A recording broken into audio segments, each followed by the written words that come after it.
Okay. Good morning to all of you. आपण antiemetic हा topic discuss करत आहोत. काल काही त्याचा पार्ट आपण डिस्कस केलेला आहे. त्यामध्ये आपण अँटीकोलिनर्जिक ड्रग्स डिस्कस केलेले आहेत. H1 अँटीहिस्टॅमिनिक्स हा ग्रुप एक डिस्कस केलेला आहे आणि न्यूरोलेप्टिक हा एक ग्रुप डिस्कस केलेला आहे. ओके. तर राहिलेले जे ड्रग्ज आहेत ते आज आपण पाहणार आहोत आणि त्यामध्ये पहिला जो ग्रुप आहे प्रोकायनेटिक ड्रग्स. आता ह्या ग्रुप विषयी तुम्हाला long question point of view थोडं डिटेल मध्ये माहित असणं गरजेचं आहे. कारण लॉंग क्वेश्चन मध्ये जो ग्रुप विचारण्याचा चान्सेस जास्त आहे तो प्रोकायनेटिक ड्रग्स आहे. त्याचप्रमाणे प्रोकायनेटिक ड्रग्ज वर शॉर्ट नोट येऊ शकते. Write a short note on prokinetic drugs. आणि त्याचप्रमाणे जे ड्रग आहेत त्यात मेटोक्लोप्रामाइड आणि डॉमपेरिडॉन या दोन ड्रगचा डिफरन्सही तुम्हाला विचारला जाऊ शकतो. त्यामुळे prokinetic drugs exam point of view खूप महत्वाचा ग्रुप आहे. चला तर आपण डेफिनेशन पाहून घेऊया. प्रोकायनेटिक ड्रग्स म्हणजे असे ड्रग जे गॅस्ट्रोइंटेस्टायनल ट्रॅकची मूवमेंट वाढवतात किंवा पेरिस्टाल्सिस वाढवतात आणि त्यामुळं गॅस्ट्रिक एम्पटिंग जी आहे ती फास्ट होते. ओके. तर थोडक्यामध्ये आपण सांगू शकतो these are the drugs which promote gastric emptying. Okay. These are the drugs which promote gastric emptying by enhancing coordinated propulsive movement, by stimulating किंवा enhancing coordinated propulsive mobility किंवा movement. ओके. तर ही झाली definition. Okay. तर definition काय होती? These are the drugs which promote gastrointestinal transit and speed gastric emptying by enhancing coordinated propulsive movement. हे drug propulsive movement वाढवता आणि त्यामुळं गॅस्ट्रोइंटेस्टायनल ट्रान्झिट वाढतं, फास्ट होतं आणि गॅस्ट्रिक एम्पटिंग लवकर होते. तर त्यामध्ये कोणकोणते ड्रग आहेत? मेटोक्लोप्रामाइड आहे, डॉमपेरिडॉन आहे, सिसॅप्राइड, मोसॅप्राइड, इटोप्राइड, अजून लिओसल्फिराइड आपण काल पाहिला आहे तो पण आहे. तर हे सर्व प्रोकायनेटिक ड्रग आहेत. बरोबर आहे. परंतु या ग्रुपमध्ये आपण कोलिनोमायमेटिक ड्रग इन्क्लूड नाही केलेले आहे. ओके. कोलिनोमायमेटिक ड्रग या ग्रुपमध्ये येत नाहीत. त्याचप्रमाणे अँटी कोलिनिस्टरेज ड्रगही ह्या ग्रुपमध्ये आपण इन्क्लूड केलेले नाहीत. तर कोलिनोमायमेटिक ड्रगचे काही एक्झाम्पल तुम्हाला माहित आहेत का? कोलिनोमायमेटिक कोलिनर्जिक अगोनिस्ट, थोडक्यात दुसऱ्या भाषेत कोलिनर्जिक अगोनिस्ट. आठवत आहे कोलिनर्जिक अगोनिस्ट?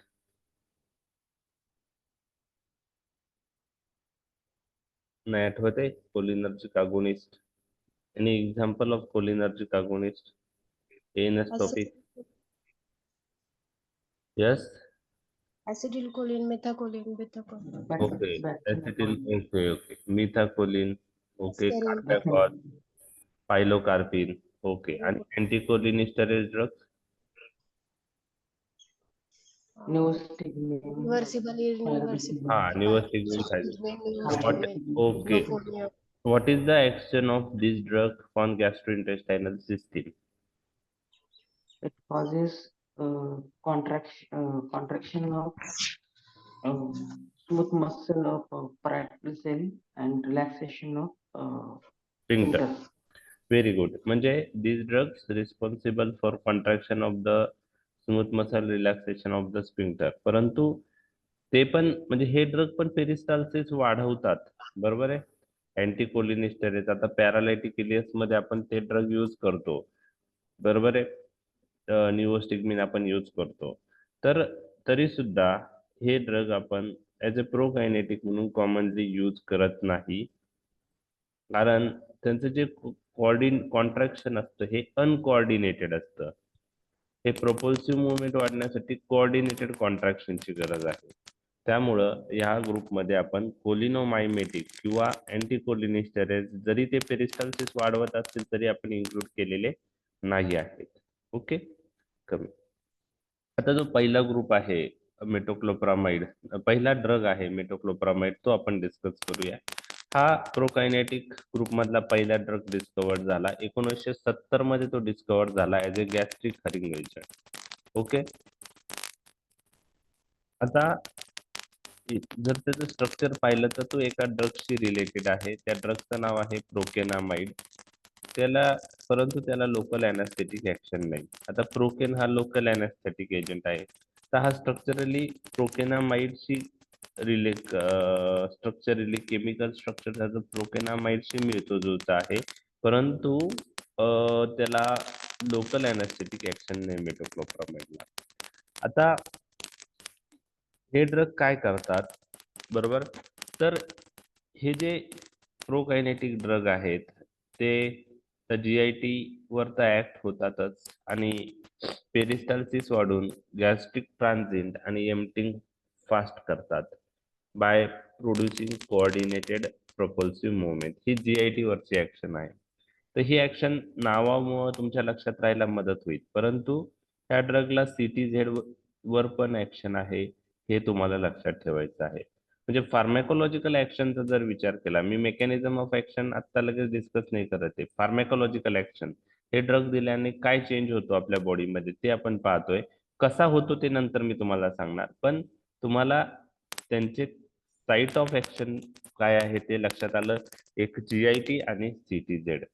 तर GIT वर ते प्रोकायनेटिक ऍक्शन दाखवतात हे ड्रग, म्हणजे पेरिस्टाल्सिस जी आहे ती वाढती. कोऑर्डिनेटेड कॉन्ट्रॅक्शन मुळे पेरिस्टाल्सिस वाढते आणि त्यामुळं गॅस्ट्रिक एम्पटिंग फास्ट होते. ओके, तर यामध्ये काय होतं की ह्यामध्ये जो लोअर इसोफेजल स्फिंक्टर आहे तो कॉन्स्ट्रिक्ट होतो. त्यानंतर गॅस्ट्रिक पेरिस्टाल्सिस वाढते, स्टमक ची पेरिस्टाल्सिस वाढते. ओके, त्यानंतर खाली जो स्टमकचा आणि डिओडिनमच्या मधला स्फिंक्टर आहे पायलोरिक स्फिंक्टर, तो रिलॅक्स होतो.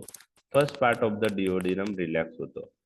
म्हणजे पहा, जर आपण GIT वरची ऍक्शन पाहिली, ओके, ह्या ड्रगची, ओके, तर हा स्टमक आहे, इथं लोअर इसोफेजियल स्फिंक्टर असतो. ओके, हा इथं पायलोरिक स्फिंक्टर असतो. तर तुम्हाला लक्षात ठेवायचे की दिस ड्रग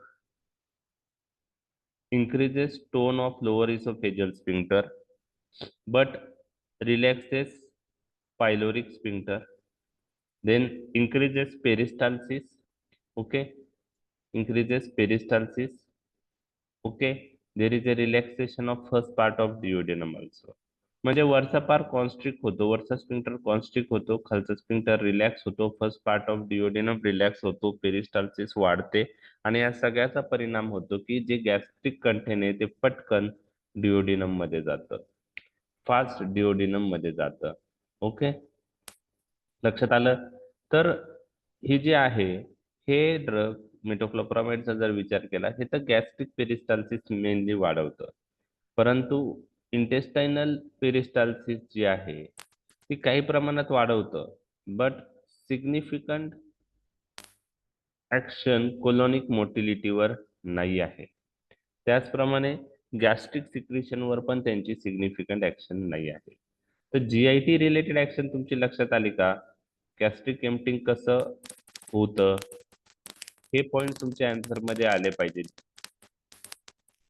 कोणकोणते point? Lower oesophageal sphincter constriction, increase peristalsis, relaxation of pyloric sphincter, relaxation of the first part of duodenum. No significant action on colonic motility and on gastric secretion. Clear? हो sir. Okay. Okay. CTZ वर कशी action आहे? CTZ वर it produce anti-emetic action by suppressing CTZ. How it acts? By blocking dopamine receptor. By blocking dopamine receptor present on CTZ. CTZ, this is the relay center in the pathway of vomiting. Okay, it is located outside the blood-brain barrier, we have discussed, and on CTZ, metoclopramide acts by inhibiting which receptor? Dopamine receptor. Clear? CNS मध्ये CTZ suppression action आहे. तर ह्या दोन्ही action तुमच्या answer मध्ये आल्या पाहिजे. म्हणजे प्रोकायनेटिक ऍक्शन GIT वर तर आहेच, त्याचप्रमाणे CNS मध्ये CTZ काय करतात ते सप्रेस करतात by blocking which receptor? Dopamine receptor. आता मेकॅनिझम ऑफ ऍक्शन कडे वळूया की ही पेरिस्टाल्सिस कशी वाढते. बरोबर आहे. CTZ वर ऍक्शन कशी आहे ते मी तुमच्याशी डिस्कस करणार आहे. तर मेटोक्लोप्रामाइड पॉइंट ऑफ व्ह्यू तुम्हाला थोडक्यात कसं लक्षात ठेवायचं ते सांगतो. आपण आता याच्यामध्ये एक सिम्प्लिफाईड फॉर्म मधली मेकॅनिझम ऑफ ऍक्शन मी तुमच्याशी डिस्कस करणार आहे की कोणत्या रिसेप्टर वर ते ऍक्ट होऊन GIT मोटिलिटी वाढवता, पेरिस्टाल्सिस वाढवता किंवा प्रोकायनेटिक ऍक्शन प्रोड्यूस करतात. मेटोक्लोप्रामाइड पॉइंट ऑफ व्ह्यू तुम्हाला लक्षात ठेवायचं आहे की त्यांना कोणत्या रिसेप्टरवर ऍक्शन आहे ते मी तुमच्याशी डिस्कस करत आहे. Metoclopramide acts on the dopamine and serotonin receptor. Okay, त्यापैकी डोपामाइन पैकी D2 रिसेप्टर वर ते ऍक्ट होतात, सेरोटोनिन पैकी 5-HT3 आणि 5-HT4 रिसेप्टर वर ते ऍक्ट होतात. बरोबर आहे. तर त्यांना D2 अँटागोनिस्टिक ऍक्शन आहे. मेटोक्लोप्रामाइडला D2 अँटागोनिस्टिक ऍक्शन आहे. त्याचप्रमाणे it inhibits 5-HT3 receptor.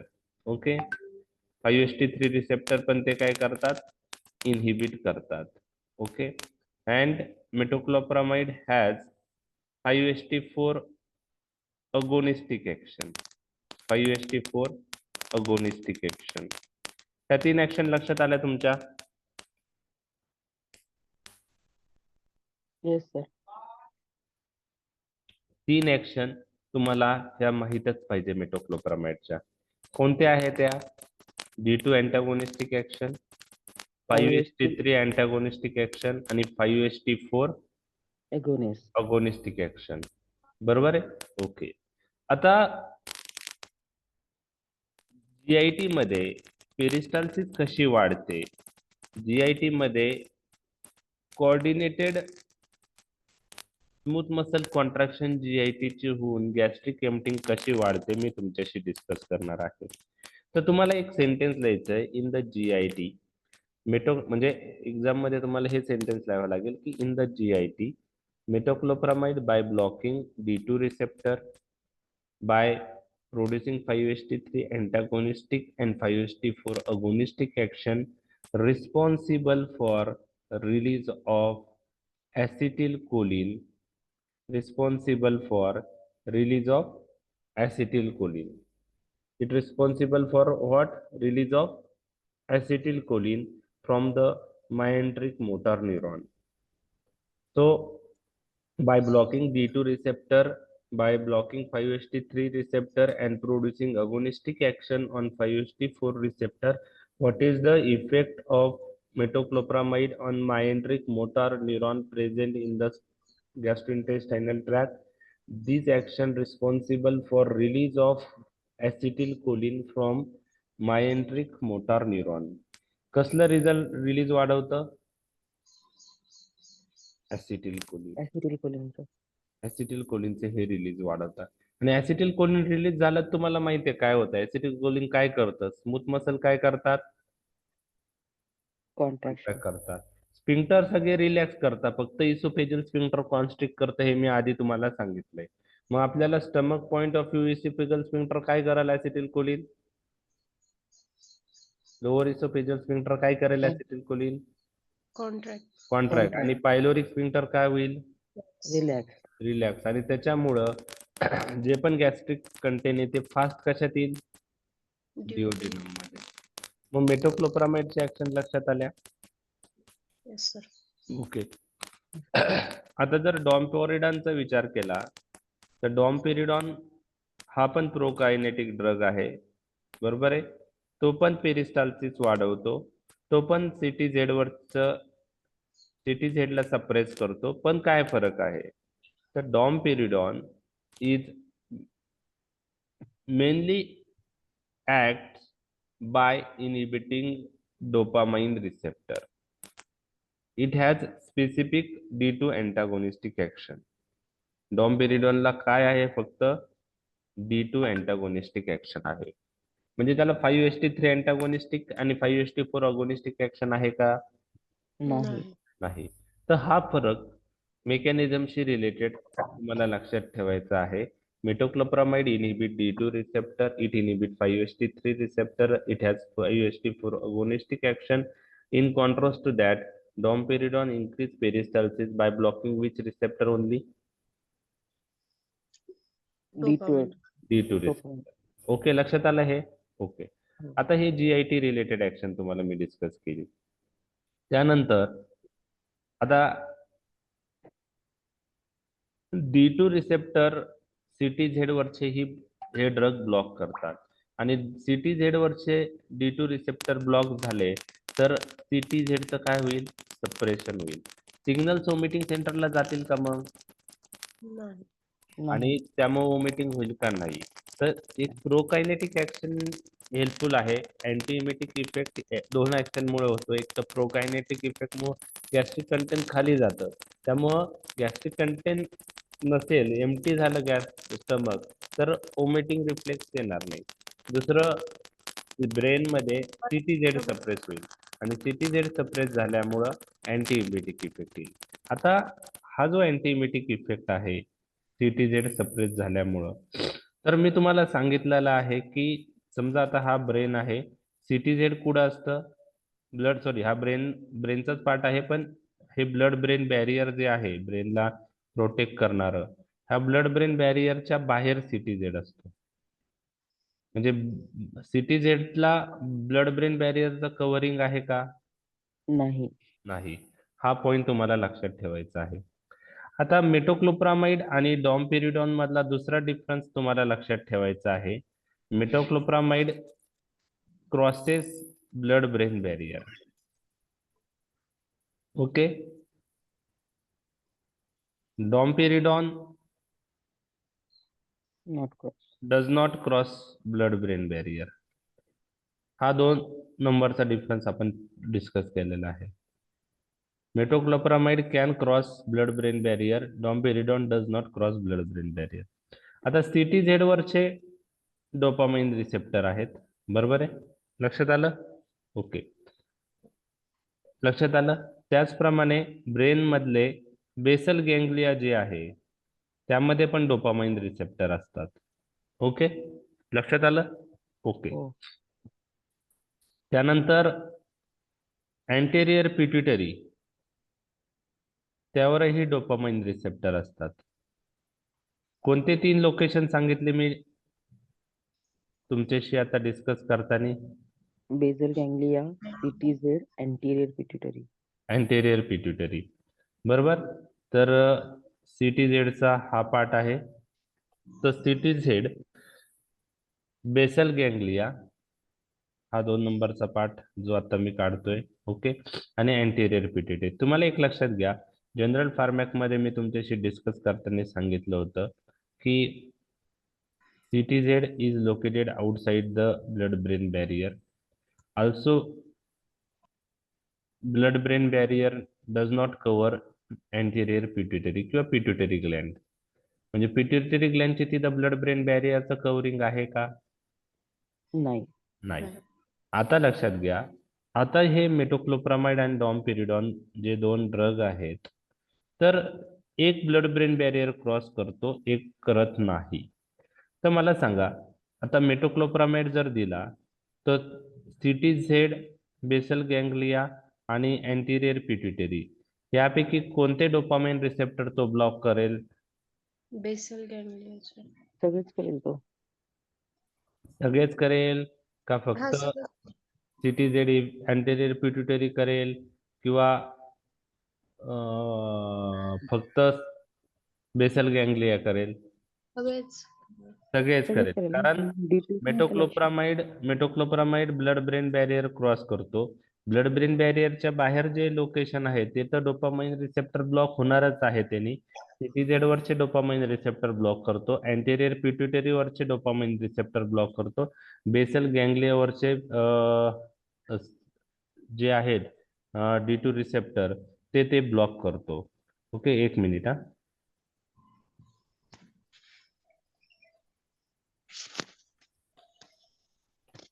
Okay, एक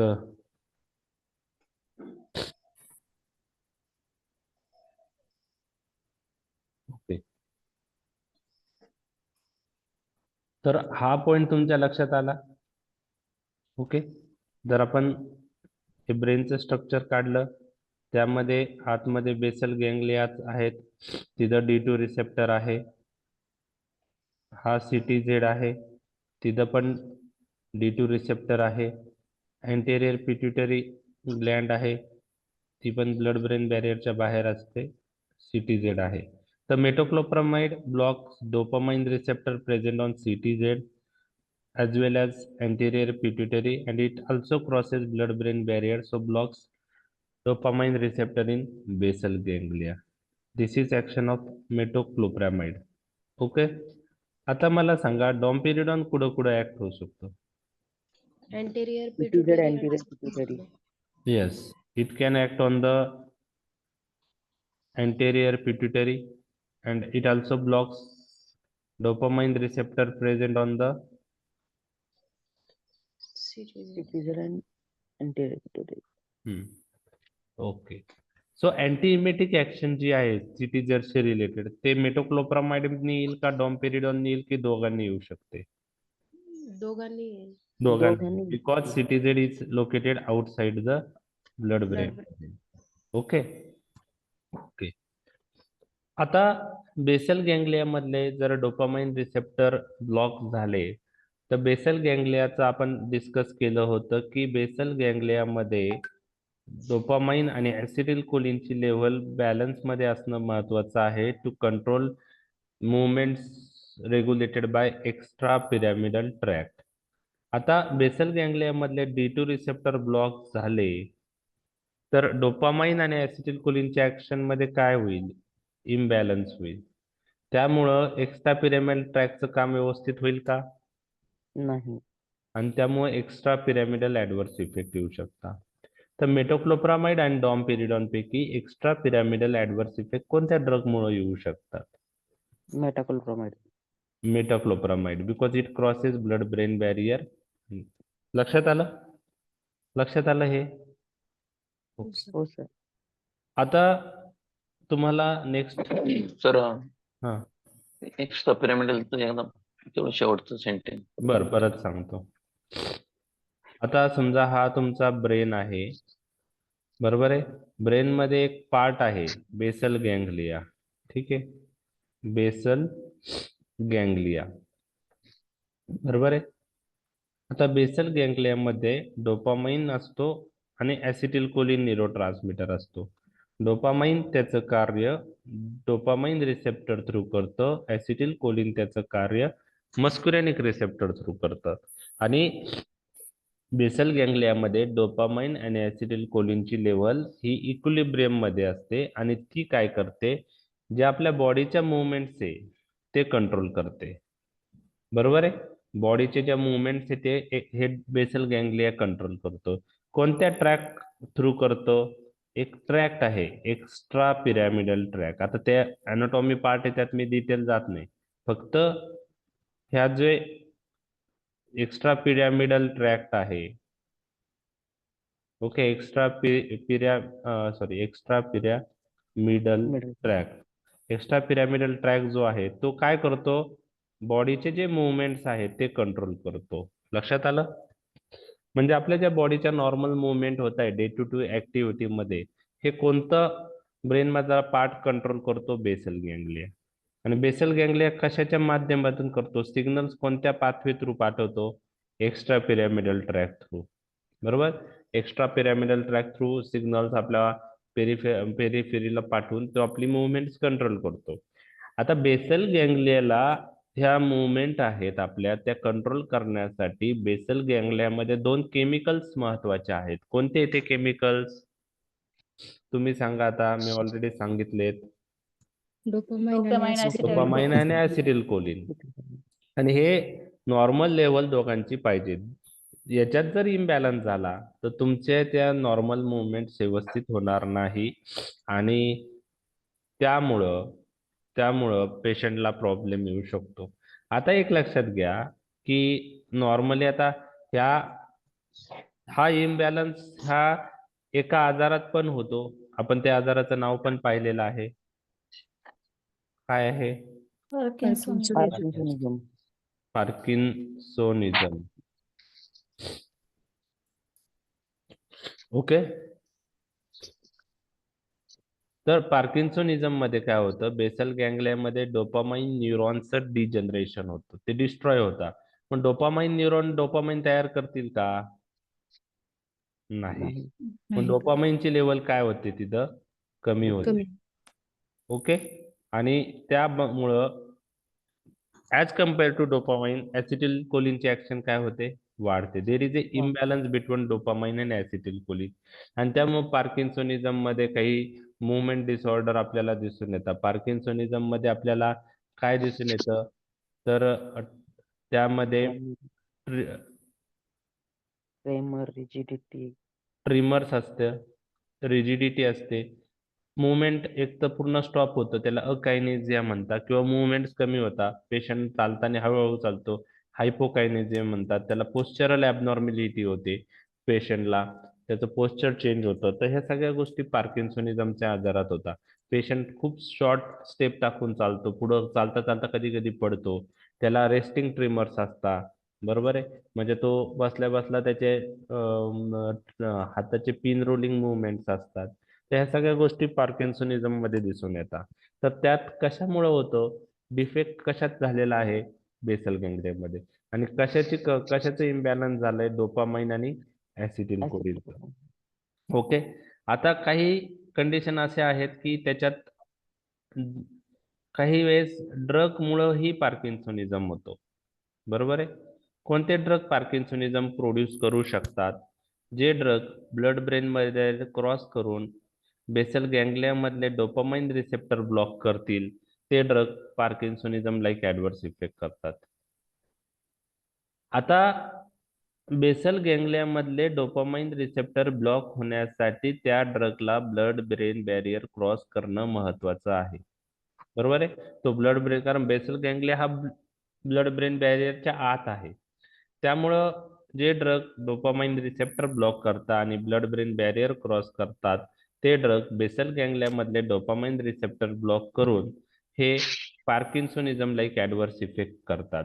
आता ह्या केसमध्ये डोपामाइनचं रिलीज नॉर्मल आहे का कमी आहे? डोपामाइन सिंथेसाइज होतोय, रिलीज पण होतोय, परंतु कोणते रिसेप्टर ब्लॉक आहे इथं? D2 receptor. डोपामाइनला त्याची ऍक्शन करण्यासाठी रिसेप्टरची गरज आहे, पण ते रिसेप्टर ड्रगनी ब्लॉक केले. त्याला आपण ड्रग इंड्यूस पार्किन्सोनिझम असं म्हणतो.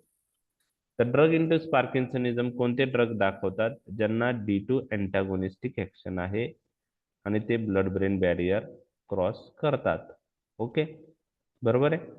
लक्षात आलं? तर मेटोक्लोप्रामाइड काय करतोय? Metoclopramide blood brain barrier cross करतो का? हो. हो. मग तो ब्लड ब्रेन बॅरियर क्रॉस करून डोपामाइन रिसेप्टर बेसल गँग्लिया मधले ब्लॉक करू शकतो का? हो. आणि बेसल गँग्लियाचे डोपामाइन रिसेप्टर ब्लॉक झाले तर डोपामाइनची ऍक्शन होईल का D2 रिसेप्टरवर? नाही. म्हणजेच बेसल गँग्लियामध्ये डोपामाइन आणि ऍसिटिल्कोलीनच्या ऍक्शन मध्ये इम्बॅलन्स होईल आणि त्यामुळे जे ऍडव्हर्स इफेक्ट येतात त्यातला एक पार्किन्सोनिझम आहे, ड्रग इंड्यूस पार्किन्सोनिझम. पण अजून काही त्याच्याशी रिलेटेड ऍडव्हर्स इफेक्ट आहे. त्या सगळ्यांना ऍडव्हर्स इफेक्टला आपण एक्स्ट्रा पिरॅमिडल ऍडव्हर्स इफेक्ट म्हणतो. काय? Extra pyramidal. कारण एक्स्ट्रा पिरॅमिडल ट्रॅकशी रिलेटेड ऍडव्हर्स इफेक्ट आहे. एक आहे पार्किन्सोनिझम, अजून काही आहे अँटीसायकोटिक ड्रग मध्ये आपण डिटेलमध्ये जाणार आहोत. ॲक्यूट मस्क्युलर डिस्टोनिया, सडनली मसलचं टोन ॲबनॉर्मल होतो. ॲक्यूट मस्क्युलर डिस्टोनिया तो लगेच होऊ शकतो. पार्किन्सोनिझम व्हायला ड्रग इंड्यूस पार्किन्सोनिझम व्हायला 3 ते 4 आठवडे ड्रग द्यावा लागतो, पण अॅक्यूट मस्क्युलर डिस्टोनिया लगेच होऊ शकतो. टार्डिव डिस्कायनेसिया आहे, अकॅथेसिया आहे, पार्किन्सोनिझम आहे, ह्या सगळ्यांना एक्स्ट्रा पिरॅमिडल ऍडव्हर्स इफेक्ट म्हणतात. काय म्हणतात? एक्स्ट्रा पिरामिडल ऍडव्हर्स लक्षात आलं तुमच्या एक्स्ट्रा पिरॅमिडल ऍडव्हर्स इफेक्ट? हो सर. टार्डिओ काय हो sir? सर. टार्डिव डिस्कायनेसिया, टार्डिव डिस्कायने आपण अँटीसायकोटिक ड्रग मध्ये ना त्याचे डिटेल काय होतं त्याच्यात ते आपण पाहणार आहोत. तर सध्या फक्त नावं लक्षात ठेवा. लक्षात आलं? ओके. तर आता मी तुम्हाला सांगितलं की आता ह्या आणि अँटीमेटिक ऍक्शन साठी ड्रग कुठं ऍक्ट झाला पाहिजे? CTZ वर. सीटीझेड. तो ब्लड ब्रेन बॅरियरच्या बाहेर आहे सीटीझेड. जर आपण डॉम्पेरिडॉन दिलं तर डॉम्पेरिडॉन अँटीमेटिक इफेक्ट करेल का? हो. Okay. Can domperidone responsible for extra pyramidal adverse effect? No. Because it does not cross blood brain barrier. लक्षात आलं? म्हणजे हा एक डिफरन्स मेटोक्लोप्रामाइड आणि डॉम्पेरिडॉनचा तुमच्या लक्षात आलाय. Metoclopramide crosses blood brain barrier, domperidone does not cross blood brain barrier, आणि त्याच्यामुळं metoclopramide can produce extra pyramidal adverse effect. Domperidone like आपण सांगू शकतो acute muscular dystonia, parkinsonism, tardive dyskinesia, akathisia. तर ते नावं आता नाही लक्षात ठेवले तरी चालेल, फक्त can produce extra pyramidal adverse effect लक्षात ठेवलं तरी चालेल. In contrast to that, domperidone does not cross blood-brain barrier, so domperidone does not produce extra pyramidal adverse effect. लक्षात आलं तुमच्या? लक्षात आला हा पार्ट? ओके, क्लिअर झाला? हो सर. ओके. आता आपण अजून एक गोष्ट पाहणार आहोत की सपोज आता हे ब्लड ब्रेन बॅरियर आहे. ओके, हा ब्रेनचा पार्ट आहे. ओके, त्यामध्ये हा बेसल गँगलिया आहे, त्यामध्ये B2 रिसेप्टर आहेत, मस्क्युलॅनिक रिसेप्टर आहेत. ओके ओके, हे डोपामाइन आणि ऍसिटिल कोलिनचा बॅलन्स फार महत्वाचा आहे एक्स्ट्रा पिरॅमिडल ट्रॅक्टचं फंक्शन कंट्रोल करायला मुवमेंट प्रोसेस. पार्किन्सोनिझम मध्ये आपण कोणता ड्रग देतो? इडिओपॅथिक पार्किन्सोनिझम, लिओडोपा. जो डिजनरेशन ऑफ डोपामाइन मुळे होतो. लिओडोपा देतो आपण, बरोबर आहे. आता हे लिओडोपा मध्ये लक्षात घ्या, काही लिओडोपा म्हणजे डोपामाइन मध्ये कन्वर्ट होतो पेरिफेरीला, म्हणजे ब्लड ब्रेन बॅरियरच्या बाहेर हा लिओडोपा कशात कन्वर्ट होतो? डोपामाइन मध्ये. जवळजवळ 95% लिओडोपा कशात कन्वर्ट होतो? डोपामाइन मध्ये, परंतु कुठं होतो? पेरिफेरीमध्ये. पेरिफेरी, ब्लड ब्रेन बॅरियरच्या बाहेर. आपल्याकडे डोपामाइन नावाचं ड्रग पण अवेलेबल आहे मार्केटमध्ये. मग पार्किन्सोनिझम मध्ये डोपामाइनचा डिफिशियन्सी आहे, तर आपण डोपामाइन का यूज नाही करत? ते blood brain barrier blood brain barrier cross नाही करत, प्रो ड्रग वापरतात मग. Okay, dopamine blood brain barrier cross करू शकत नाही, त्यामुळे तो ब्रेन मध्ये नाही गेला तर बेसल गँगलिया पर्यंत रिचच नाही होणार. मग आपण त्याचा प्रो ड्रग अवेलेबल आहे लिओडोपा, बरोबर, त्याचा प्रो ड्रग अवेलेबल आहे लिओडोपा. तर लिओडोपा आपण यूज करतो. तर त्यामध्ये पण त्याच्यात पण प्रॉब्लेम असा आहे की 95% लिओडोपा कशात कन्वर्ट होतो? डोपामाइन मध्ये आउटसाइड ब्लड ब्रेन बॅरियर. त्यासाठी एक एन्झाईम लागतं, आपण नंतर पाहणारच आहोत, डोपा डी कार्बोक्झायलेज. काय एन्झाईम लागतं? Dopa D कार्बोक्झायलेज. ओके, आता याच्यात डिटेलमध्ये जायचं नाही. राहिलेला तो लेस दॅन 5% लिओडोपा आहे, तो ब्लड ब्रेन बॅरियर क्रॉस करतो. आणि इथं लिओडोपाचं कन्व्हर्जन ब्रेन मध्ये सेंट्रल डोपा डी कार्बोक्झायलेज एन्झाईमने कशात होतं? डोपामाइन मध्ये, बरोबर आहे. म्हणजे ब्रेन मध्ये जाऊन लिओडोपाचं कन्व्हर्जन कशात झालंय? जो लिओडोपा ब्लड ब्रेन बॅरियर क्रॉस करतो, 5% जरी क्रॉस केलं तरी तो 5% कशात कन्वर्ट होईल? मग डोपामाइन मध्ये. ब्रेन मध्ये पण डोपा डी कार्बोक्झायलेज एन्झाईम असतं, त्याला आपण सेंट्रल डोपा डिकार्बोक्झायलेज एन्झाईम असं म्हणतो. ओके. आणि मग हा डोपामाइन तयार झाल्यावर कोणत्या इथं न्यूरॉन्स मध्ये स्टोअर होतो तो, आणि जसा लागेल तसा रिलीज होतो आणि कशावर ऍक्ट होतो मग D2 रिसेप्टर. म्हणजे आपण replacement therapy point of view levodopa use करतो. बरोबर आहे. आता हा लिओडोपा ब्रेन मध्ये गेल्यानंतर कशात कन्वर्ट होतो मी सांगितलं तुम्हाला, डोपामाइन. आणि हा डोपामाइन कशावर ऍक्ट होतो, D2 रिसेप्टरवर. म्हणजे लिओडोपाचं कन्व्हर्जन डोपामाइन मध्ये होतं आणि हा डोपामाइन D2 रिसेप्टरवर ऍक्ट होतो. लक्षात आलं? ओके. आता ज्या डोपामाइन ब्लड ब्रेन बॅरियरच्या बाहेर तयार झालेला आहे, लिओडोपाचं कन्व्हर्जन डोपामाइन मध्ये होतं, तर हा पेरिफेरल डोपामाइन जे ब्लड ब्रेन बॅरियरच्या बाहेर डोपामाइन रिसेप्टर आहे त्याच्यावर ऍक्ट होऊ शकतो का? हो.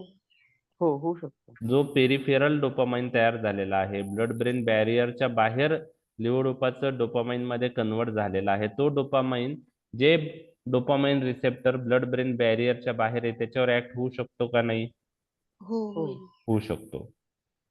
मग CTZ वरचे डोपामाइन रिसेप्टर जर ऍक्टिव्हेट झाले तर ह्या डोपामाइन मुळे D2 रिसेप्टर ऍक्टिव्हेट म्हणतोय मी, तर CTZ वरचे डोपामाइन रिसेप्टर ऍक्टिव्हेट झाले तर काय होऊ शकतं?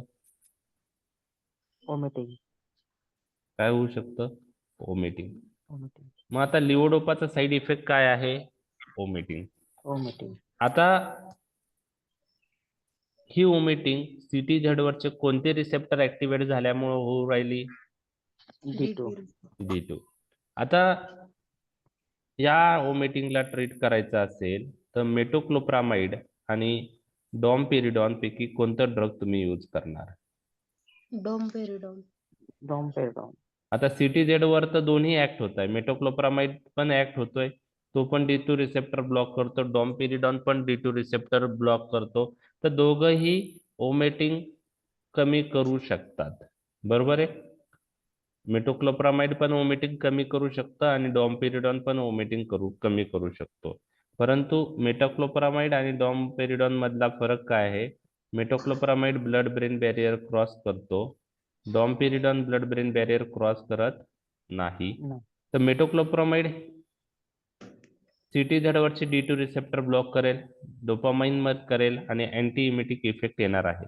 परंतु metoclopramide additionally blood brain barrier cross करतो आणि ब्लड ब्रेन बॅरियर क्रॉस करून तो बेसल गँगलिया मधले कोणते रिसेप्टर ब्लॉक करतो? D2. D2 receptor. बरोबर आहे. आता जर लिओडोपा बरोबर मेटोक्लोप्रामाइड दिला तर काय प्रॉब्लेम होऊ शकतो? ओमिटिंग तर कमी होईल, पण लिओडोपा जर मेटोक्लोप्रामाइड बरोबर दिला तर लिओडोपाची ऍक्शन कमी होईल, पार्किन्सन सिम्पटम्स वाढतील. वाढतील. वाढेल. म्हणजे metoclopramide will block the action of levodopa. Levodopa brain मध्ये जाईल, डोपामाइन मध्ये कन्वर्ट होईल, परंतु तो डोपामाइन D2 रिसेप्टरवर आता जर मेटोक्लोप्रामाइड त्याच्या बरोबर दिलेला असेल तर हे D2 रिसेप्टर ब्लॉक झालेले असतील, त्यामुळे तो डोपामाइन बनून पण फायदा नाहीये. म्हणजे पार्किन्सोनिझमची जी इम्प्रुव्हमेंट आहे ती कमी होऊन जाईल. मग त्यामध्ये जर डॉमपेरिडॉन आपण यूज केला तर काय ऍडव्हान्टेज आहे? हा CTZ वरचे डोपामाइन रिसेप्टर ब्लॉक करेल, अँटी इमेटिक ऍक्शन आहे, पण domperidone does not cross blood brain barrier. Domperidone does not cross blood brain barrier. मग त्यामुळं काय होईल लक्षात घ्या की जे D2 रिसेप्टर आहे बेसल गँगलियावरचे ते ब्लॉक होतील का? नाही. त्यामुळे लिओडोपा ब्रेन मध्ये जाऊन त्याचं कार्य करेल, कन्वर्ट होईल डोपामाइन मध्ये आणि डोपामाइन D2 रिसेप्टरवर ऍक्ट होईल. म्हणजे मेटोक्लोप्रामाइड आणि डॉमपेरिडॉन पैकी लिओडोपाची ऍक्शन कोणत्या ड्रगनी हॅम्पर होते आणि कोणत्या ड्रगनी हॅम्पर नाही होत? मेटोक्लोप्रामाइडने हॅम्पर होईल, डोपामाइनने नाही होणार. हा, मग तुम्हाला विचारलं की which drug you will preferred out of metoclopramide and domperidone to treat levodopa induce vomiting? Domperidone. Domperidone. हाच एक डिफरन्स तुम्हाला चौथा पॉइंट मध्ये लिहायचा आहे. लक्षात आलं? लक्षात आला हा पॉइंट? हो sir. Okay okay.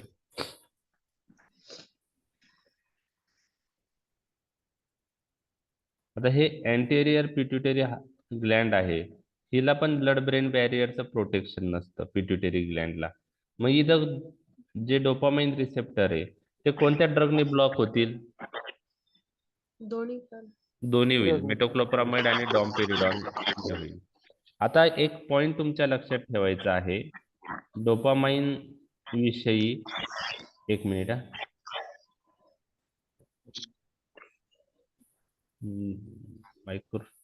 Microphone mute करतो मी, थोडा आवाज डिस्टर्ब.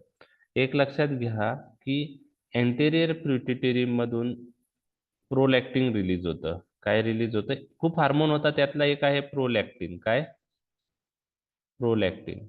प्रोलॅक्टिन जो आहे हार्मोन, ओके, प्रोलॅक्टिन हा हार्मोन पिट्युटरी मधून रिलीज होतो. आता हे जो प्रोलॅक्टिन हार्मोनचं रिलीज आहे ना, हे डोपामाइन कंट्रोल करतो. कोण कंट्रोल करतो? Dopamine. डोपामाइन. आता मी तुम्हाला एक वाक्य सांगणार आहे. Dopamine has inhibitory effect on the prolactin release. म्हणजे डोपामाइन जर अँटेरियर पिट्युटरीवरच्या D2 रिसेप्टरवर ऍक्ट झाला तर प्रोलॅक्टिन रिलीज काय होतं? Dopamine has inhibitory effect on the prolactin release. Dopamine anterior पिट्युटरीवरच्या डोपामाइन रिसेप्टरवर ऍक्ट होतो आणि अँटेरियर पिट्युटरी मधून प्रोलॅक्टिनचं रिलीज काय करतो? कमी कमी करतो. करेल. It has inhibitory effect on the prolactin release. म्हणजे डोपामाइन जर डोपामाइन रिसेप्टरवर ऍक्ट झाला पिट्युटरीवरच्या तर प्रोलॅक्टिन रिलीज काय होतं? कमी होईल. कमी. कमी होतं. मग हा जो डोपामाइनची इनहिबिटरी इफेक्ट आहे प्रोलॅक्टिन रिलीजवर, जर आपण D2 अँटॅगोनिस्ट यूज केले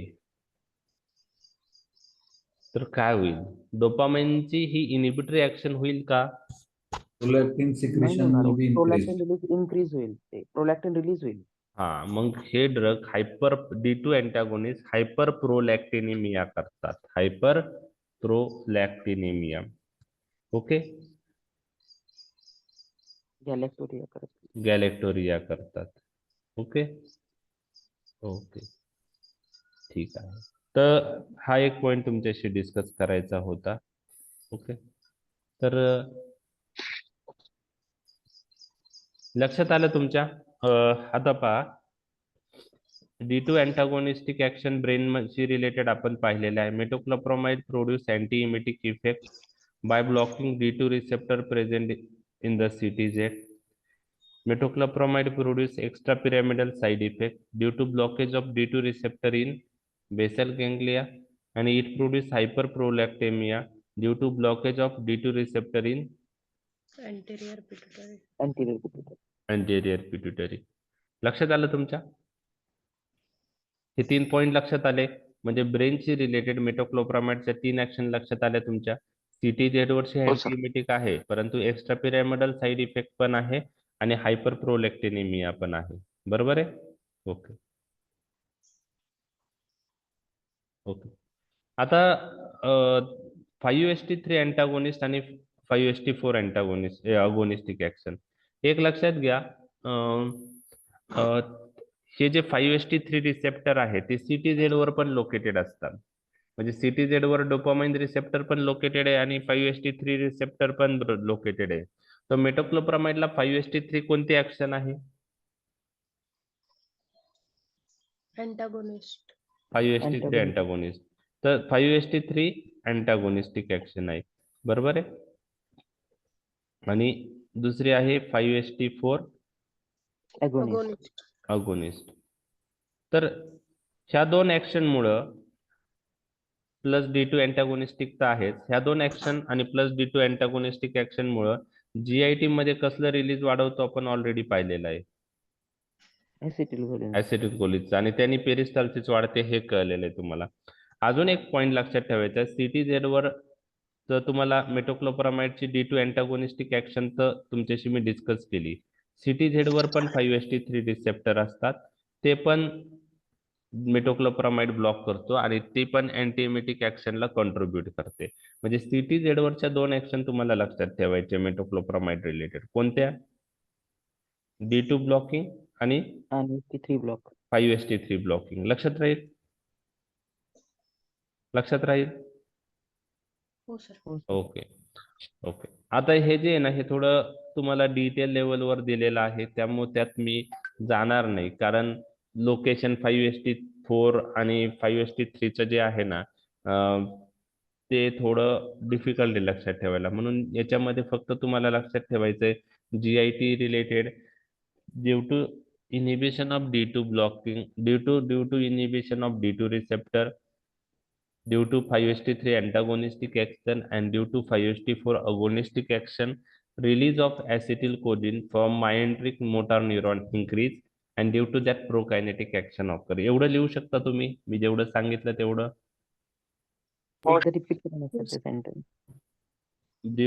Action related GIT, prokinetic effect occur. How prokinetic effect occur?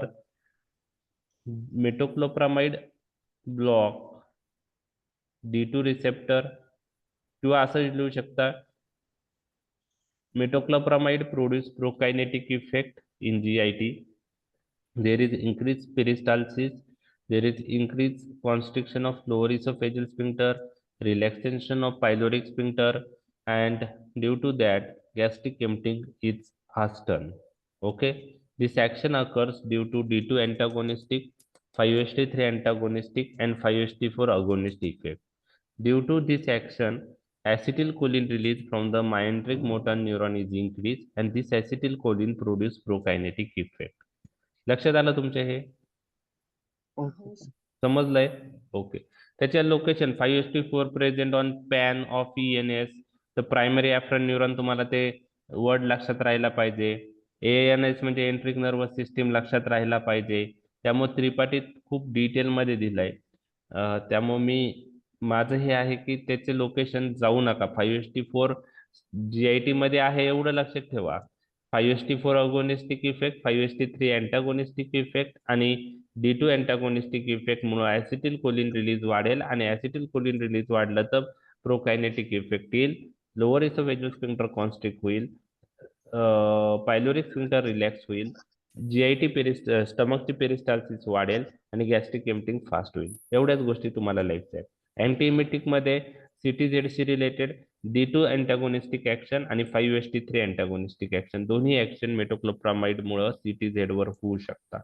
अजून D2 अँटागोनिस्टिक ऍक्शन ब्रेन मध्ये बेसल गँग्लियाचे D2 रिसेप्टर ब्लॉक झाले, extra pyramidal adverse effect. D2 receptor pituitary ग्लँडचे ब्लॉक झाले तर काय होणार आहे? गॅलेक्टोरिया. गॅलोक्टोरिया, हायपरप्रोलॅक्टिनिमिया. लक्षात आलं? प्रेग्नन्सी मध्ये मिल्क सिक्रेशन साठी यूज करता का यातलं काही ड्रग? नाही म्हणजे मेटाक्लोप्रामाइड पेरिनॉमची टॅबलेट देतात. पेरिनॉमची टॅबलेट देता. बर बर. कारण आयुर्वेदिक प्रिपरेशनच जास्त यूज करतात. लॅक्टर म्हणून टॅबलेट आहे किंवा शतावरी कल्प आहे. ओके, तर त्याचा पण इफेक्ट चांगला आहे. ओके, आणि याच्यामध्ये पेरिनॉम टॅबलेट देता. ओके, तर आता बेसिक गोष्टी क्लिअर झाल्या तुमच्या. आता डॉम्पेरिडॉनचा जर विचार केला तर त्याला फक्त D2 ब्लॉकिंग ऍक्शन आहे. त्याला 5:3 अँटागोनिस्टिक ऍक्शन आहे का? नाही. 5:4 अगोनिस्टिक ऍक्शन आहे का? नाही. त्याला D2 ब्लॉकिंग ऍक्शन आहे. लक्षात आलं? ओके, म्हणजे मेटोक्लोप्रामाइड आणि डॉम्पेरिडॉनचा कोणत्या रिसेप्टरवर ऍक्ट होता हे पण तुम्हाला क्लिअर झालेत आणि दोघांमधला फरकही तुमच्या लक्षात आलेला आहे. आता पुढच्या गोष्टी आपण पाहूया. फार्माकोकायनेटिक, ओरली वेल ऍब्सॉर्ड मेटोक्लोप्रामाइड. आता आपण फक्त मेटोक्लोप्रामाइडच डिस्कस करतोय, त्याबरोबर डॉम्पेरिडॉनचं थोडं थोडं आपण पाहिलेलं आहे. बरोबर आहे? तर मेटोक्लोप्रामाइड ओरली ऍब्सॉर्ड चांगला होतो. It crosses blood brain barrier, placenta also secreted in milk.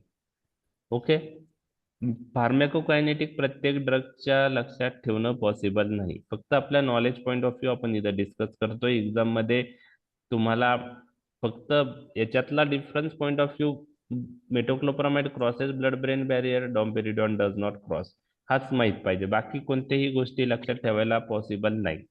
Metabolism in liver, excretion in urine, half life 3 to 6 hours. It acts in half to 1 hour by oral route. If we use intramuscularly within 10 minutes and it acts within 2 minutes after IV injection. Action last for 4 to 6 hours.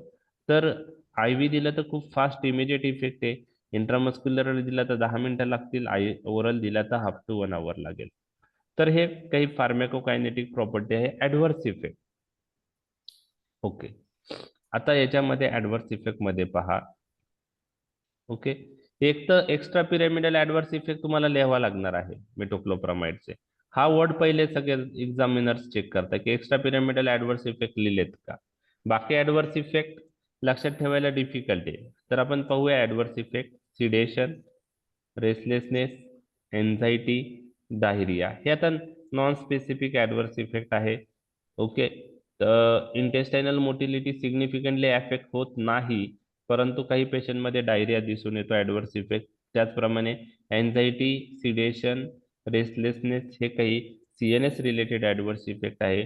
पण most important जे adverse effect आहेत ते Basel गँग्लियाचे D2 receptor block झाल्यामुळे काय होऊ शकतं. Okay, तर एक्स्ट्रा पिरॅमिडल ॲडव्हर्स इफेक्ट येऊ शकतात. त्यामध्ये तुम्हाला मी सांगितलंय ॲक्यूट मस्क्युलर डिस्टोनिया, टार्डिव डिस्कायनेझिया हे लगेच येऊ शकतात. आणि जर 3-4 आठवडे यूज केलं तर कोणता सिम्पटम्स येऊ शकतो, पार्किन्सोनिझम. मग हे एक्स्ट्रा पिरॅमिडल सिम्पटम्स आहे D2 अँटागोनिस्टिक, त्याला ड्रग इंड्यूस पार्किन्सोनिझम आपण असं म्हणतो. तर एक्स्ट्रा पिरॅमिडल सिम्पटम्स मध्ये एक पार्किन्सोनिझम नावाचं सिम्पटम्स दिसतं. बाकी जे आहेत ते डिस्टोनिया आहे, टार्डिव डिस्कायनेझिया आहे आणि तिसरं पार्किन्सोनिझम आहे. तर हे एक्स्ट्रा पिरॅमिडल ॲडव्हर्स इफेक्ट लक्षात राहतील तुमच्या. काल आपण कोणत्या ड्रग बरोबर पाहिले होते एक्स्ट्रा पिरॅमिडल ॲडव्हर्स इफेक्ट?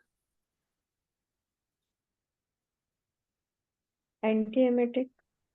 आपण हा अँटीएमेटिकच आहे, पण कोणता ग्रुप? अँटीहिस्टॅमिन. येस, न्यूरोलेप्टिकस मध्ये न्यूरोलेप्टिक. ते D2 ब्लॉकिंग ड्रग आहे ना, न्यूरोलेप्टिक. अँटीसायकोटिक ड्रग कोणते होते ते?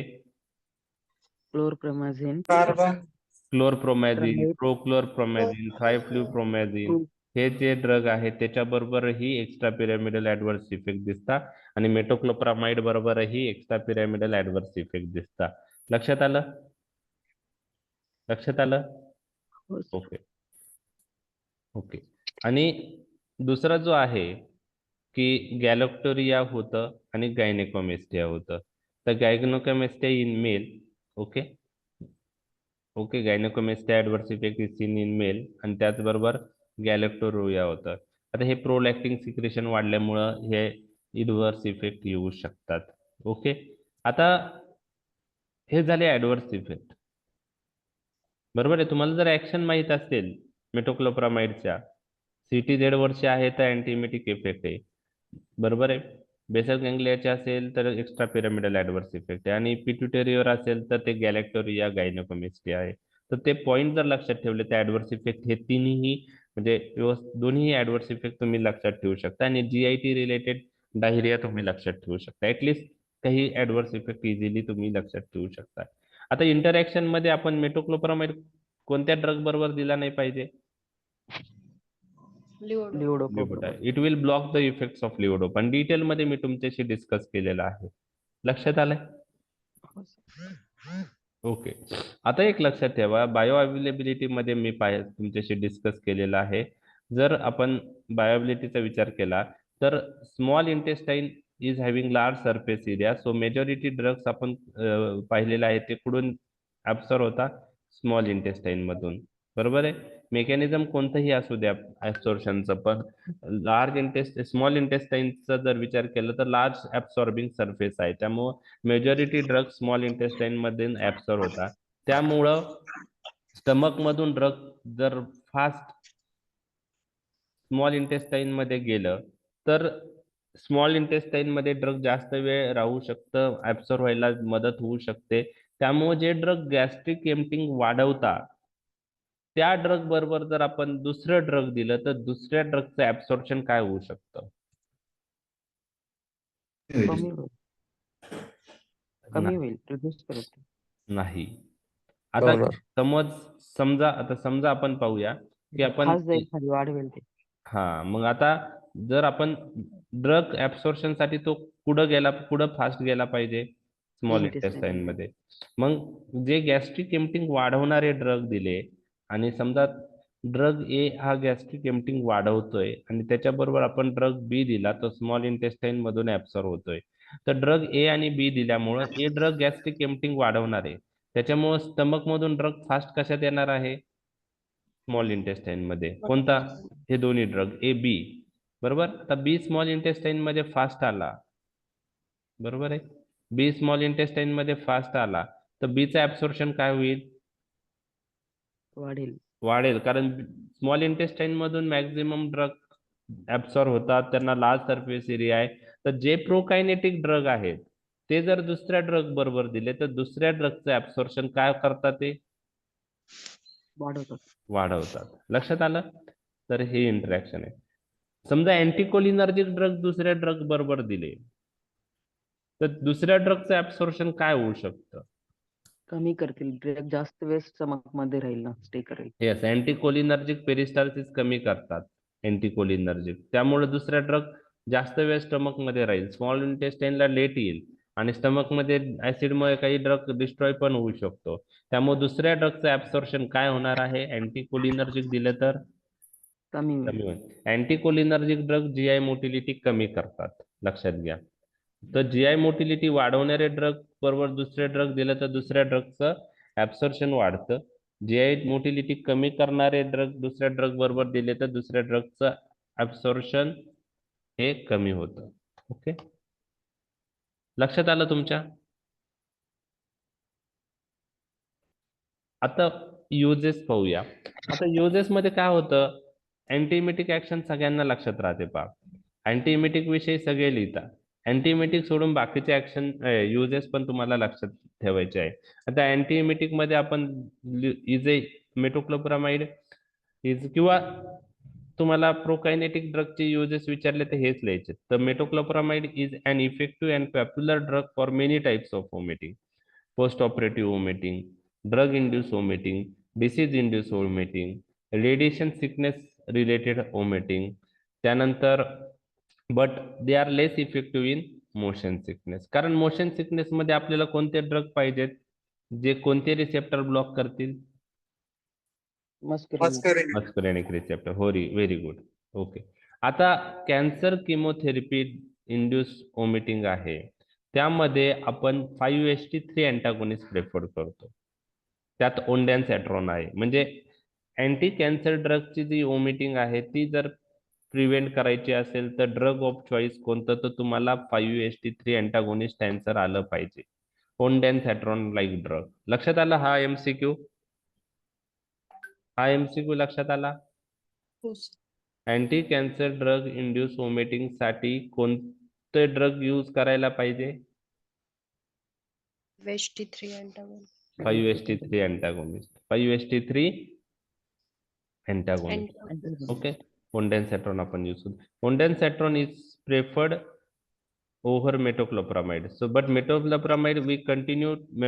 Though ondansetron is preferred, metoclopramide continue to be used for prophylaxis and treatment of vomiting induced by imitogenic anti-cancer drug.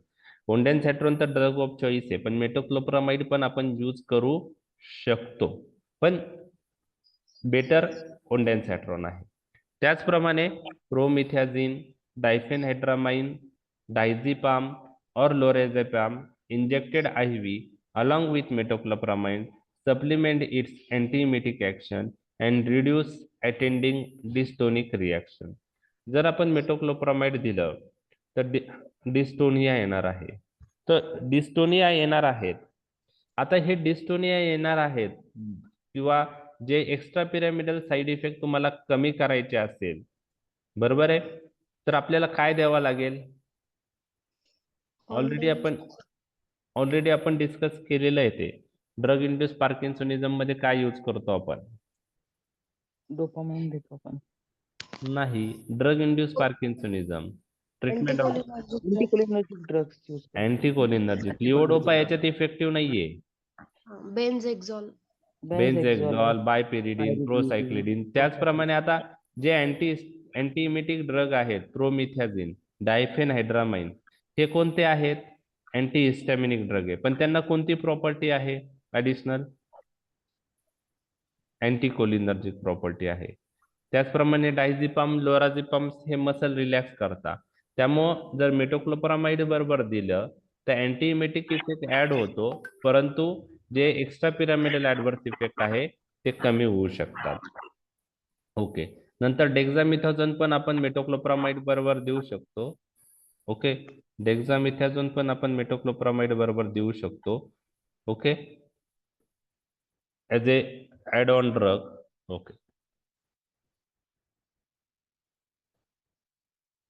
आता प्रेग्नन्सीमध्ये यूज करायचं का नाही, तर रिसेंटली आता हे माहीत झालंय की मेटोक्लोप्रामाइड बरोबर टेरटोजेनिक इफेक्ट नाहीये, बरोबर आहे. त्यामुळे आपण मेटोक्लोप्रामाइड यूज करू शकतो, परंतु कधी यूज करायचं जर अदर मेजर्स जे आहेत त्यांनी वॉमिटिंग कंट्रोल नाही झालं तर आपण मेटोक्लोप्रामाइड मॉर्निंग सिकनेसलाही यूज करू शकतो. परंतु कधी आधी बाकीचे जे सेफ ड्रग आहेत ऑलरेडी 20, 25, 30 वर्षापासून ते यूज होत आहेत, टेरटोजेनिक पोटेन्शियल नाहीये त्यांचं, ते पहिले यूज करायचे. जे डॉक्झिलॅमाइन आपण पाहिलेलं आहे, डॉक्झिसायक्लिन आपण पाहिलेलं आहे, ते पहिले यूज करायचे. त्यांनी कंट्रोल नाही झालं तर आपण हे ड्रग यूज करू शकतो. तर अँटीइमेटिक लक्षात आलं तुम्हाला ऍक्शन. आता याच्यातून जर काहीच लक्षात नाही राहिलं तर अँटीइमेटिक पॉईंट ऑफ व्ह्यू तुम्ही असं लिहायला पाहिजे त्याच्यात, drug induce vomiting, disease induce vomiting, बरोबर आहे. त्यानंतर cancer chemotherapy induce vomiting, radiation induce vomiting, less effective in motion sickness and in morning sickness if other measure fails we can use. At least एवढे point लिहिले तर more than enough आहे. म्हणजे कोणत्या टाईपच्या वॉमिटिंग मध्ये यूज करतात ते लिहिणं गरजेचं आहे. ओके, गॅस्ट्रोकायनेटिक इफेक्ट मुळे ते कुठं यूज करता पहा. एखाद्याला इमर्जन्सी एखाद्या पेशंटची सर्जरी करायचं आहे आणि त्या पेशंटनी काही तासापूर्वी फूड घेतलेला असेल तर ते फूड जर अॅनेस्थेशिया मध्ये त्याच्यामध्ये गॅस्ट्रो इसोफेजियल रिफ्लक्स ऍक्शन मुळे ते फूड इसोफेगस मध्ये येऊ शकतं, वॉमिटिंग किंवा ऍस्पिरेशन होऊ शकतं. मग ते फूड स्टमक मधून फास्ट डिओडिनम मध्ये जाण्यासाठी आपल्याला कोणता ड्रग यूज करावा लागेल? मेटोक्लोप्रामाइड. मेटोक्लोप्रामाइड, डॉम्पिरिडॉन, प्रोकाइन. सो व्हेन म्हणजे ही दुसरी यूज झाला. अँटीइमेटिक सोडून बाकीचे यूज तुमच्या लक्षात राहत नाही, म्हणून त्या यूज वर पण कॉन्सन्ट्रेट करा. Gastrokinetic action when emergency general anaesthesia has to be given, the patient has taken food less than 4 hours before, in that case we have to use prokinetic drug. लक्षात आलं? आपल्याला काय करावं लागतं? प्रोकायनेटिक ड्रग यूज करावं लागतं. Okay, आता जे डायबेटिक पेशंट आहेत किंवा ज्या पेशंटमध्ये ज्या पोस्ट वॅगोटोमी पेशंट असतील, ओके, वॅगस नर्व कट केलेले सप्लाय स्टमकचा, तर त्यामुळं डायबेटिक गॅस्ट्रोपॅरेसिस किंवा पोस्ट वॅगोटोमी पेशंटमध्ये गॅस्ट्रिक स्टॅसिस झालेलं असतं. मग हे गॅस्ट्रिक स्टॅसिस जे झालंय ते एम्प्टी करण्यासाठी आपल्याला प्रोकायनेटिक ड्रगची गरज पडते. म्हणजेच तुम्हाला लक्षात ठेवायचं आहे दुसरा गॅस्ट्रोकायनेटिक मधला use to relieve post vagotomy or diabetic gastroparesis associated gastric stasis, to relieve post vagotomy or diabetic gastroparesis associated gastric stasis. आणि तिसरा gastrokinetic point of view use आहे डिओडिनल इंट्युबेशन. जेव्हा आपण करतो ते फॅसिलेट करण्यासाठी आपण हे ड्रग जर दिलं तर डिओडिनल इंट्युबेशन फास्ट होतं. तर to facilitate duodenal intubation, okay, nasogastric tube through आपण जी टाकतो ती जर डिओडिनम मध्ये आपल्याला टाकायची असेल तर आपल्याला हे ड्रग दिलं तर ती प्रोसेस ते फॅसिलेट करतं. म्हणजे गॅस्ट्रोकायनेटिक पॉइंट ऑफ व्ह्यू 3 युजेस तुमच्या लक्षात आलेत का? हे 3 युजेस लक्षात आले का तुमच्या? म्हणजे अँटीइमेटिक सोडून दुसरे युजेस तुमचे पण माहित पाहिजे. कधी कधी फक्त अँटीइमेटिक तुम्ही यूज लिहिता कारण तुम्हाला तेवढाच माहिती आहे, पण गॅस्ट्रोकायनेटिक पॉइंट ऑफ व्ह्यू हे 3 युजेस लक्षात आलेत का? लिहिता येईल का?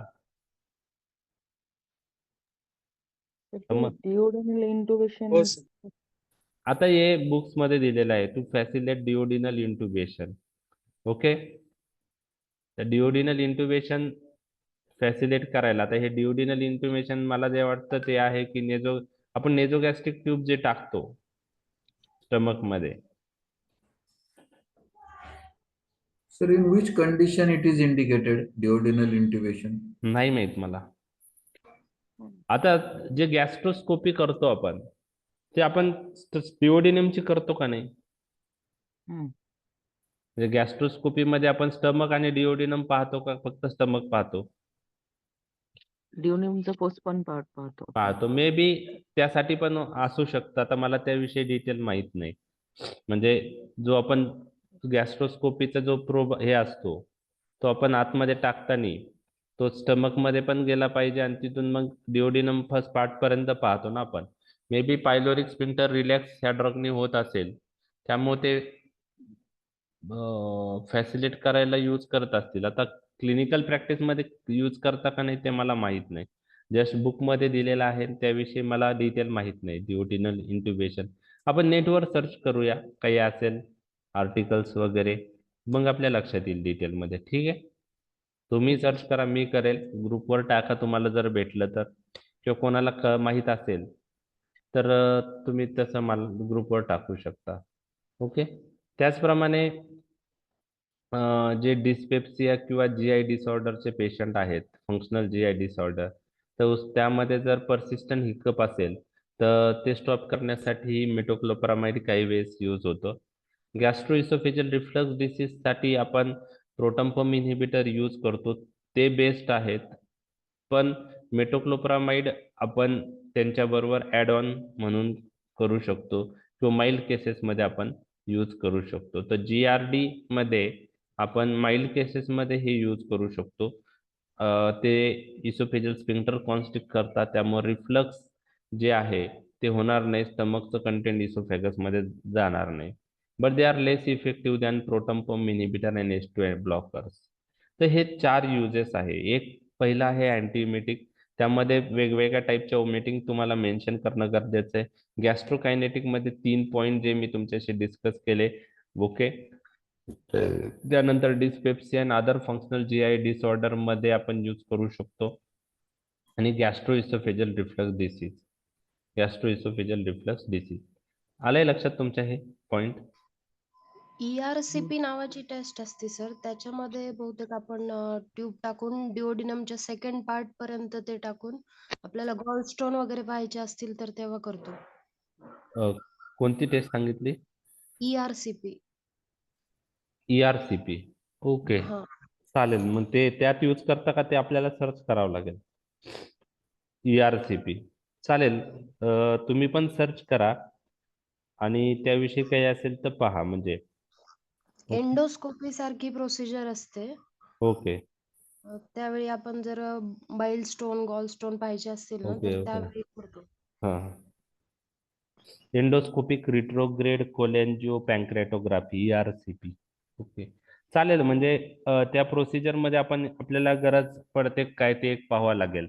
म्हणजे आपण सर्च केलं पाहिजे की role of metoclopramide in this condition, whether it is commonly using or just indication दिलंय, पण क्लिनिकल प्रॅक्टिस मध्ये किती त्याचा म्हणजे कसं आहे की इंडिकेशन्स बुक्स मध्ये असतात, पण क्लिनिकल प्रॅक्टिस मध्ये किती यूज होतो ते पण महत्वाचं आहे.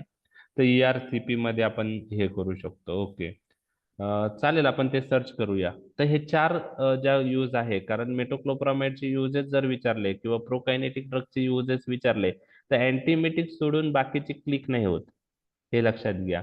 म्हणजे ते पण तुमचे क्लिक झाले पाहिजे. ऍज अ अँटीमेटिक पुढं, ऍज अ गॅस्ट्रोकायनेटिक पुढं, GRD आणि डिस्पेप्सिया हे अजून ऍडिशनल. ओके, तर हे 4 पॉइंट तुमचे युजेस मध्ये आले पाहिजे. ओके, एक मिनिट.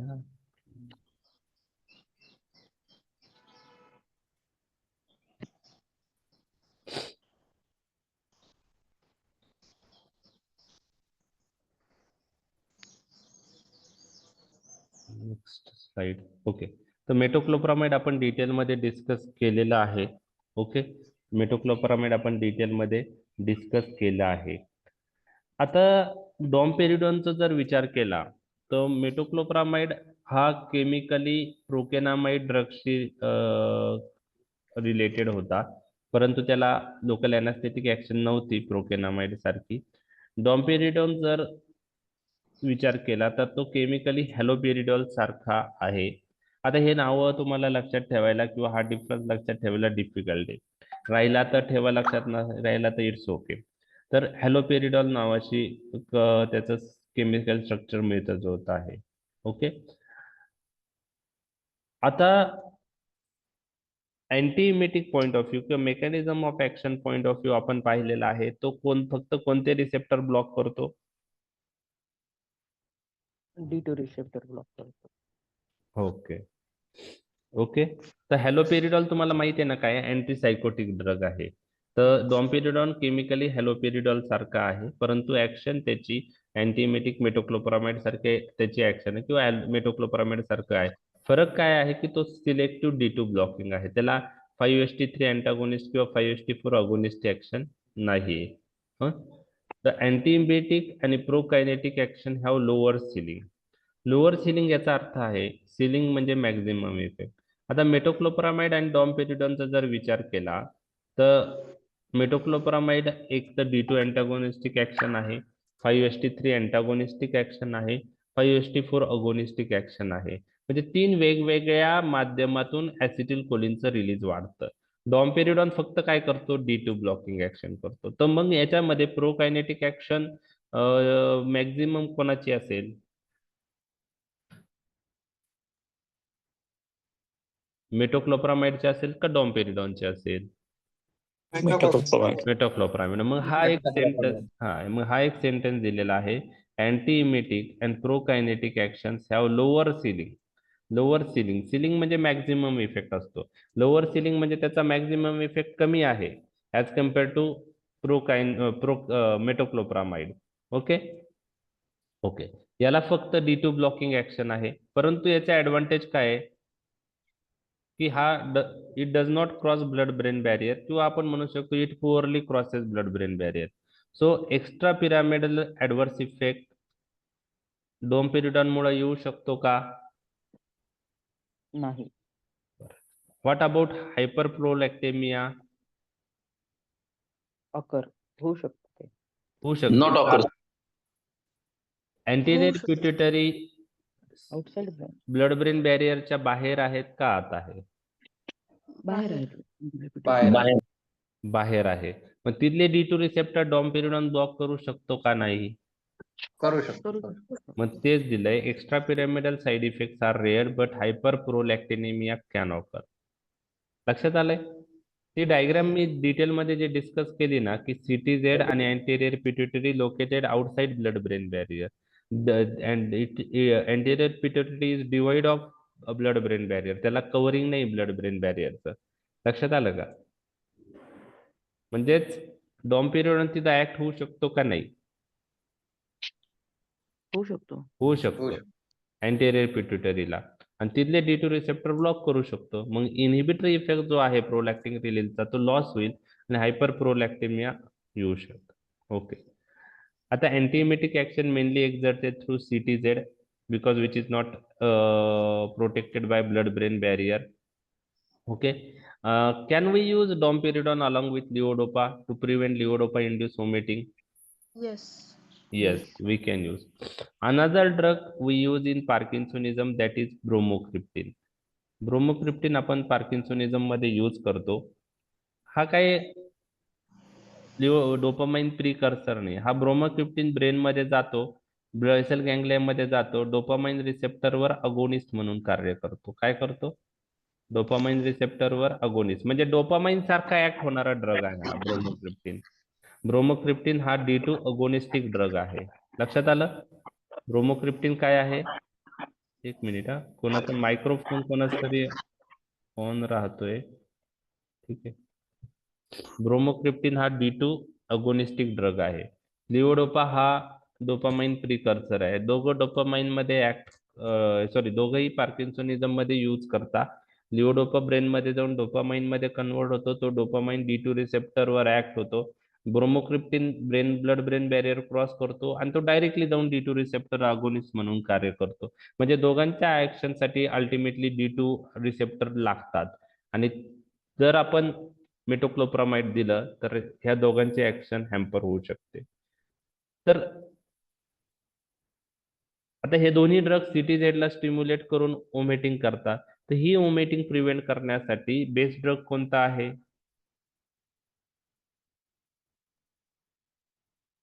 लिओडोपाइन, डॉमपेरिडॉन. तर तेच तुम्हाला लक्षात ठेवायचं आहे.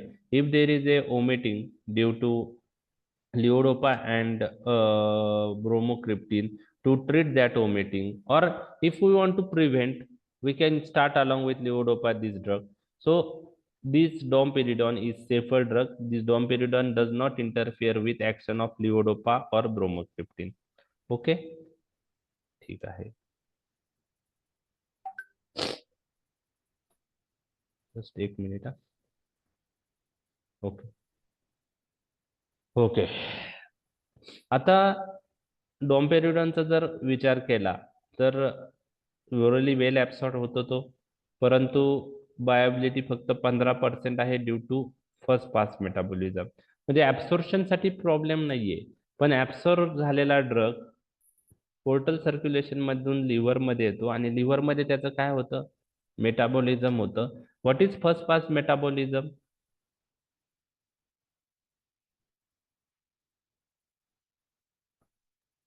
आणि जर ड्रगला फर्स्ट पास मेटाबॉलिझम जास्त असेल तर बायोबिलिटी काय असते? बायोबिलिटी कमी होते. कमी postpone- असते. Okay, very. First pass metabolism, it is the metabolism of the drug before its entry into systemic circulation. मग सर्क्युलेशन मध्ये याच्या आधी याचं मेटाबॉलिझम जे होतं ड्रगचं त्याला फर्स्ट पास मेटाबॉलिझम होतं. आणि it is the main concern with oral route. Orally जर ड्रग दिलं तर मग स्मॉल इंटेस्टाईन मधून ऍब्सॉर्ब होऊन पोर्टल व्हेन मधून ऍब्सॉर्ब होत येतं, पोर्टल व्हेन मध्ये येतं, तिथून ते लिव्हर मध्ये येतं, लिव्हर मध्ये मेटाबॉलाइज होतं, राहिलेलं ड्रग मग सिस्टेमिक सर्क्युलेशन मध्ये जातं. म्हणजे ओरल रूटला सिस्टेमिक सर्क्युलेशन मध्ये जाण्याआधी कशा थ्रू जावं लागतं? लिव्हर. लक्षात आलं? आणि एखाद्या ड्रगचं मेटाबॉलिझम लिव्हर मध्ये जास्त झालं तर सिस्टेमिक सर्क्युलेशन मध्ये ड्रग कमी एंटर होईल. मग त्या ड्रगची बायोबिलिटी काय होईल? मग कमी होईल.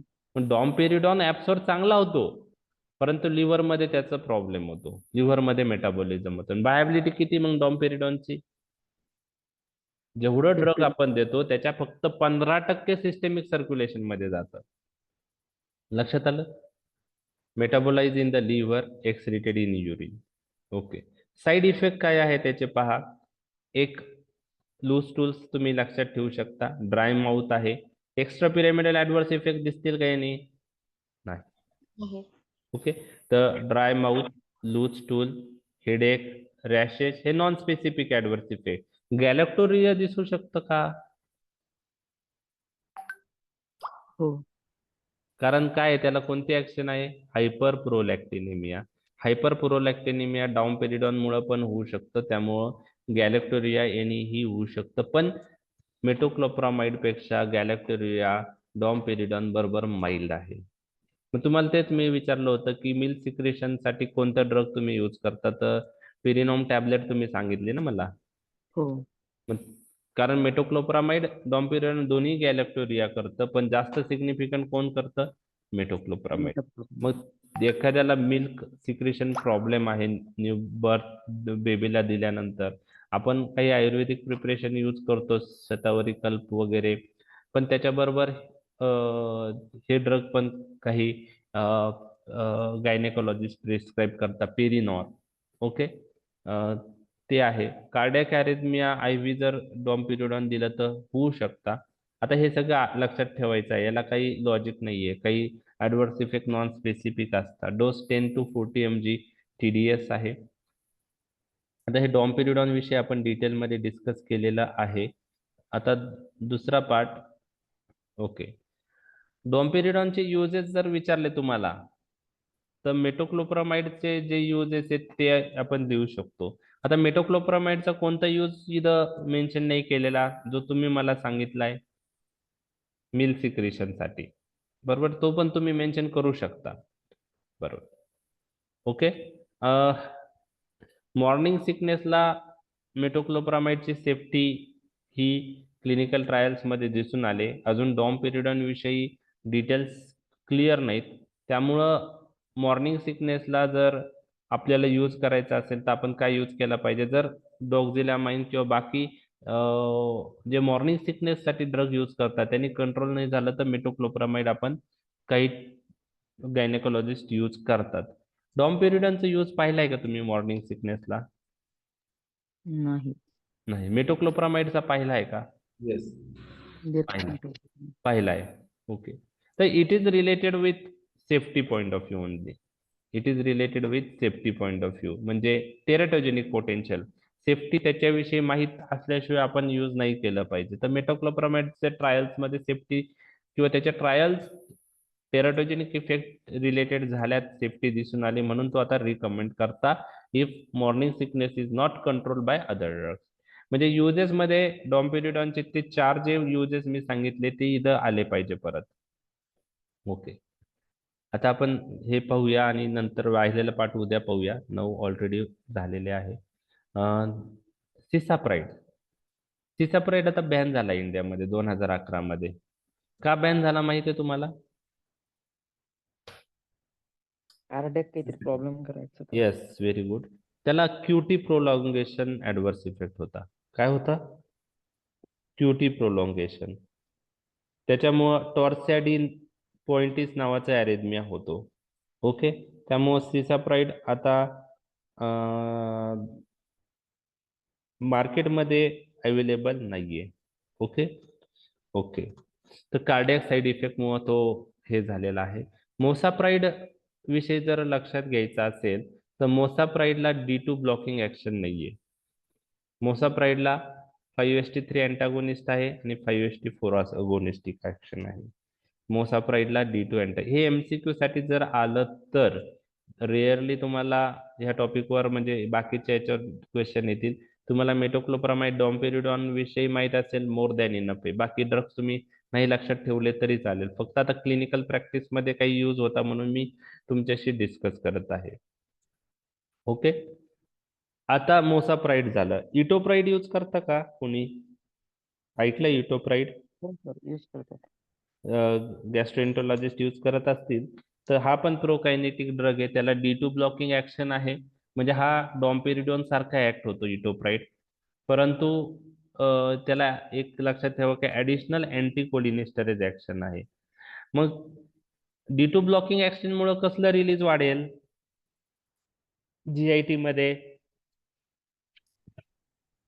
पेरिस्टाल्सिस वाढण्यासाठी कसलं रिलीज वाढवल? आपण पाहिलंय ना ते ऍसिटिल कोलिन. आणि अँटीकोलिनिस्टरेज ऍक्शन मुळे ऍसिटिल कोलिनचं काय कमी होईल? मेटाबॉलिझम. मेटाबॉलिझम. तर इटोप्राइडला ह्या 2 ऍक्शन आहेत. आणि लिओसल्पिराइड पण central as well as peripheral D2 blocking action आहे त्याला. लिओसल्पिराइड. तर लिओसल्पिराइड पण गॅस्ट्रोएंटरोलॉजिस्ट GIT डिसऑर्डर मध्ये यूज करतात. ओके. तर लिओसल्पिराइड पण आपण म्हणजे प्रोकायनेटिक एजंट म्हणून यूज करतो. ओके.